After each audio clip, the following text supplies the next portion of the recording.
welcome to Living with Ulcerative Colitis. I'm Maya, and today our video is about accessibility services, accommodations for college students. This video is going to be geared more towards long-term illnesses that you cannot see and the accommodations you can ask your accessibility services to accommodate. So for me, to avoid becoming sick, I became an online student for a select amount of years. And because of this, I'm transitioning back into school in person. And I had to communicate with my accessibility services about the accommodations that I would like made for me. And doing this, you have to advocate for yourself, and you have to know what accommodations and think in the future of what could happen. And a lot of times when this happens, thinking of things is kind of hard. So I started looking it up and I realized it was kind of few and far between. So I decided to make this video to answer the question for anyone that is also talking to their accessibility services. So my first one is where I may be accommodated. I would like to take classes online. So I just said I was taking some in person. That's because I have some labs and some hands-on classes that I have to be there for or I cannot take. So, but if there is a class in the future, like other semesters where I can take them online, I want to be the first one in line. That's what that means. The second one is access to private bathrooms and elevators.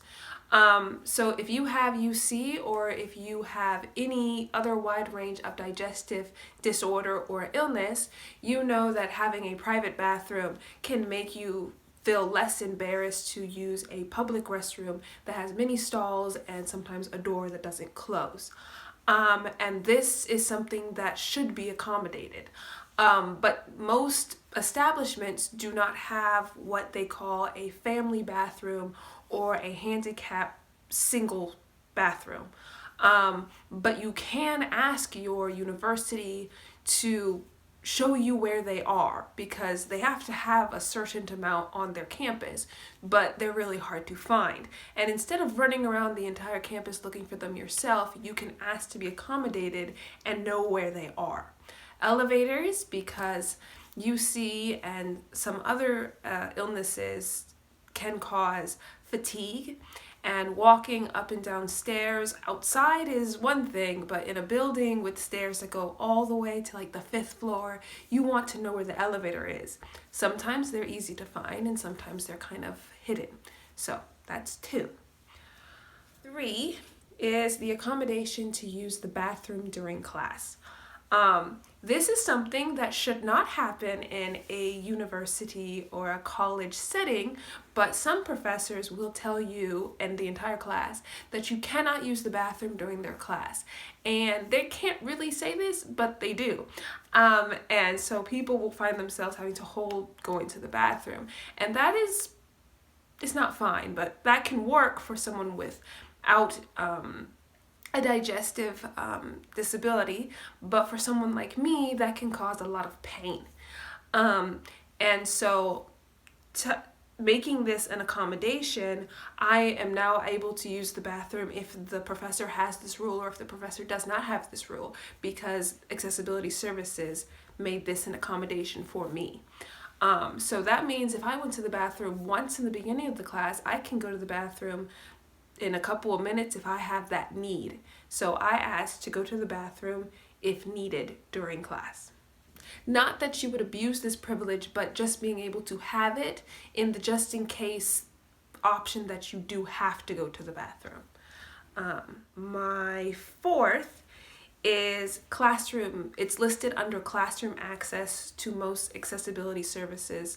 And this is if you have a disability related absence, as in you have to leave because your disability is causing problems and you have to go to like urgent care or a hospital, or you have to talk to your doctor in their little office, then you need to have a way to make up the participation and the work, because with invisible illnesses like UC, which I have had to miss class.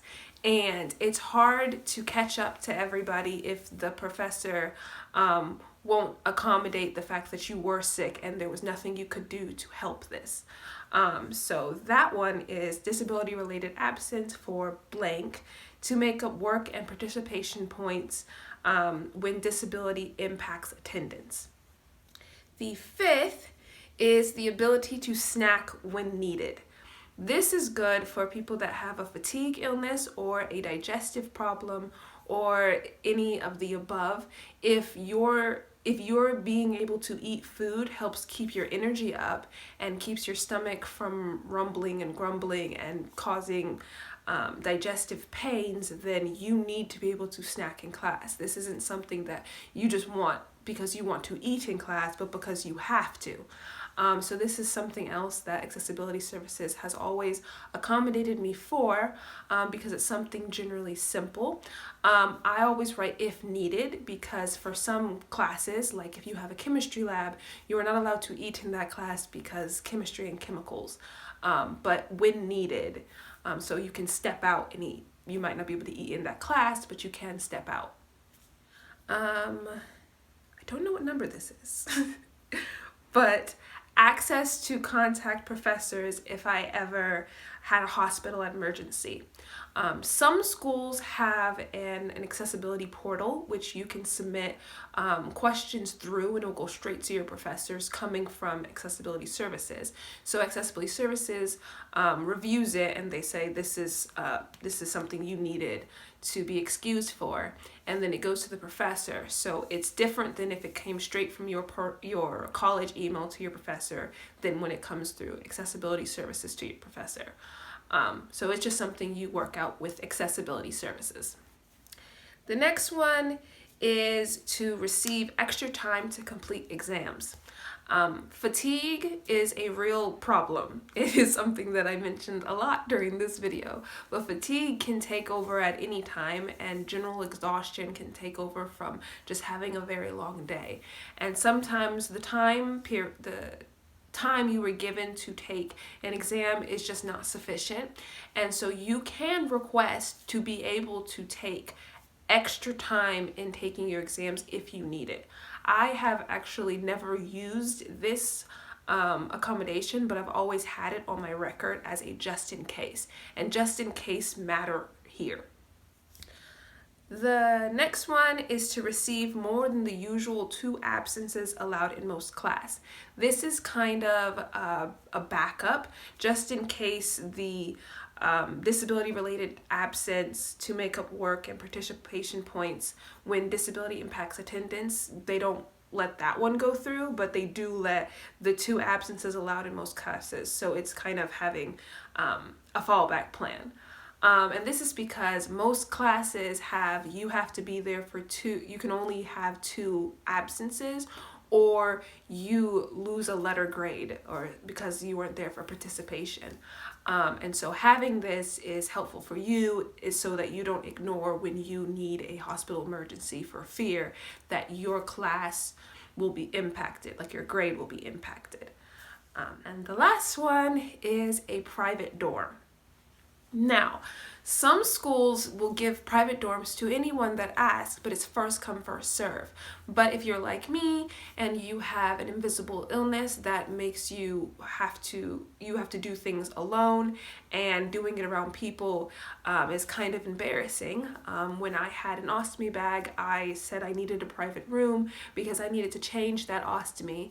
And when I change clothes, I have to change, and if I was changing in front of another person, that could be embarrassing if I was self-conscious about the ostomy bag. And it opens you up to having to answer people's questions if they have them from your dorm roommate or your suite mates.